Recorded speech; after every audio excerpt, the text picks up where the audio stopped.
दोस्तों आज आपके लिए मोहब्बत का एक बहुत ज़बरदस्त तिलिस्म लेकर आया हूँ। ये तिलिस्म, ये नक्श आपके सामने मौजूद है।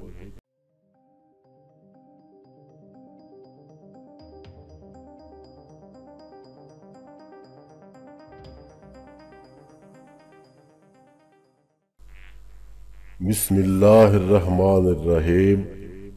अस्सलामु अलैकुम वरहमतुल्लाहि वबरकातुहू। आपका अपना चैनल अल-मुआलिज प्लस और हम कहते हैं आपको खुशामदीद। बेशक अल्लाह करीम की रहमत हमारी मायूसियों से कहीं ज़्यादा है और हमारी ज़िंदगी के बारे में अल्लाह के फ़ैसले हमारी ख्वाहिशात से कहीं बेहतर हैं। या अल्लाह हमारे नसीब में वो लिख दे जो हमारे लिए बेहतरी का बायस हो। आमीन या रब्बल आलमीन। दोस्तों वीडियो को आखिर तक ज़रूर देखा करें, वीडियो को लाइक और शेयर भी कर दिया करें। चैनल को सब्सक्राइब करके बेल आइकॉन को भी प्रेस करें ताकि हर न्यू आने वाली वीडियो बिला ताख़ीर आप तक पहुंच सके।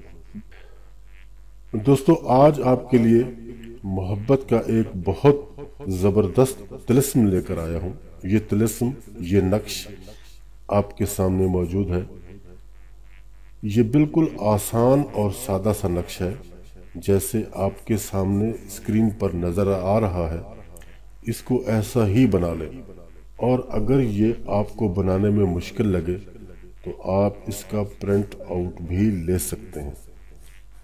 ये आपको कुल 11 प्रिंट लेने होंगे और 11 ही दिन इनको चिराग में रख कर जलाना होगा।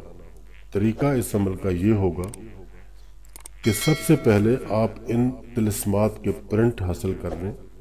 फिर मंगल के दिन रात को बाद नमाज इशा मट्टी के एक कोरे चिराग में एक तिलिस्म पर नाम लिखकर उसकी बत्ती बना लें।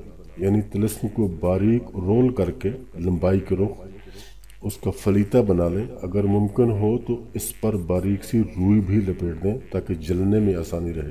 जी तो दोस्तों ये वो नक्श है, तिलिस्म है वो जिसका आपने फलीता बनाना है। ये आप देख लें अच्छी तरह से, मैं आपको ये पढ़ के भी सुना देता हूँ। ये शुरू में पहले एक लिखा है, फिर एक, फिर 6, फिर एक दाल वाव और आगे लिखा है सुबह। फिर एक दाल, एक दाल और ये हे बे रे, ये मिला के लिखा हुआ है। बे रे आगे वाव है, फिर हे।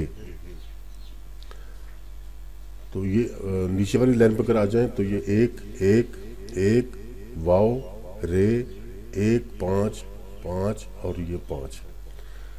ये है वो फलीता जो आपने बनाना है। और ऊपर जो मैं पहले आपको बता चुका हूँ, ये वाव नहीं, ये दाल है। मैं पहले इसमें कुछ वाव पढ़ गया हूँ। ये दाल है, इसको दाल ही पढ़ना है, दाल ही लिखना है इसी तरह से। और अगर आप चाहें तो इसका प्रिंट आउट भी ले सकते हैं। ये मैं इसको आपको तरफ तरीका बता रहा हूँ। ये दूसरा मैंने जो साथ में बनाया है, ये नीचे नाम लिखने की जगह मैं आपको बताना चाहता हूँ। फुलां बिन फुलां या बिन्त, फुलां बिन या बिन्त। अब इसमें मतलब ये है कि अगर किसी खातून के लिए किया जा रहा है तो फुलां पे उसका नाम लिखा जाएगा, उसके बाद बिन्त लिखने के बाद उसकी वालदा का नाम लिखा जाएगा, आगे लिखा जाएगा बेकरार शुद्ध। और अगर किसी मर्द के लिए किया जाएगा तो फुलां के बाद बिन लिखा जाएगा जैसे ये लिखा हुआ है, उसके बाद अगले फुलां पे उसकी वालदा का नाम लिखा जाएगा, उसके बाद फिर बेकरार शुद्ध लिखा जाएगा। तो ये आपका हो जाएगा। ये दूसरा मैंने साथ में आपको इसलिए दिया है कि अगर आप ये ना लिखना चाहें तो आप इसका प्रिंट भी ले सकते हैं। इसलिए ये खाली छोड़ा गया है, नाम की जगह खाली छोड़ी गई है। इसका प्रिंट आउट लेने के बाद आप यहाँ नीचे खुद यहाँ इस जगह पे खाली जगह पे नाम इसके लिख सकते हैं। तरीका वही रहेगा जो कि बताया गया है, उस तरीके से नाम लिखने हैं। तो ये चिराग में जलने के लिए तैयार हो जाएगा। ईशा की नमाज के बाद इस तिलिस्म को चिराग में रखकर चिराग में चंबेली का तेल डालकर जलाना है। अगर चंबेली का तेल ना मिल सके तो सरसों का तेल भी डाल सकते हैं। सरसों का तेल हर जगह आसानी से मिल जाता है।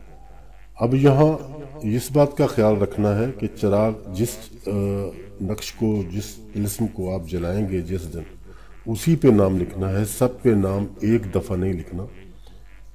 जिस दिन जिस चिराग की बारी हो, जो जलाना हो, उस पे नाम लिखें और उसको रोल करें, उसके ऊपर रुई लपेटें और उसको फिर चिराग में रख के जलाएं। सरसों के तेल में जलाएं या चमेली के तेल में जलाएं, जो भी आपको आसानी से मिल जाए उसमें रख के इसको जला दें। जब चिराग जलना शुरू हो जाए तब आप चिराग के सामने बैठ जाएं और चिराग की लौ पर अपनी नज़रें जमाए रखें। अपने मतलूब का तसव्वुर अपने दिलो दिमाग में मजबूती से कायम रखें और अपने दिल में ये सोचें कि आपके मतलूब की ज़िद और अना जलाई जा रही है और इसके जलने से वो मेरे पास हाजिर होगा। दूसरे दिन चिराग में मौजूद तेल, बचे हुआ तेल जो होगा, और जले हुए चिराग की राख निकालकर घर से बाहर फेंक दें और फिर रात को उसी चिराग में नया तेल और नया फलीता डालकर फिर से जला लें। ज़रूरी नहीं है कि आपने 11 चिराग लेने हैं। चिराग आपके पास अगर एक ही होगा तो भी वो आपको काम देगा, लेकिन अगर आप हर रोज़ नया चिराग जलाना चाहें तो वो ज़्यादा बेहतर है। वरना एक ही चिराग आप 11 दिन जला सकते हैं, लेकिन रोज़ाना तेल भी नया और फलीता भी नया लगाना होगा। बिल्कुल वैसे ही जैसे आपने पहले दिन किया था, इसी तरह आपने इस अमल को 11 दिन तक करना है। 11 दिन का अमल मुकम्मल करके इस चिराग को ज़मीन में दफन कर देना है या दरिया में बहा देना है। दौरान अमल किसी को भी न बताएं कि आप कोई ऐसा अमल कर रहे हैं और रात को अमल करके किसी से बात किए बगैर सो जाया करें। इंशाअल्लाह दौरान अमल ही आपको अच्छी खबरें मिलनी शुरू हो जाएंगी और आपका मतलूब दुनिया में जहाँ कहीं भी होगा आपके लिए बेकरार हो जाएगा। इस अमल को सिर्फ़ और सिर्फ जायज़ मकसद के लिए ही करें। इस अमल के लिए सबको इजाज़त आम है। तो दोस्तों, बात हमारी तमाम हो गई और मैं उम्मीद करता हूँ कि मेरी इस कोशिश से आपको फ़ायदा ज़रूर पहुँचेगा। अपना, अपने दोस्तों का, अपने अजीज़ व अकारिब का और अपने इर्द गिर्द के लोगों का रखिएगा ख्याल। खुदा हाफिज़ एंड गुड बाय।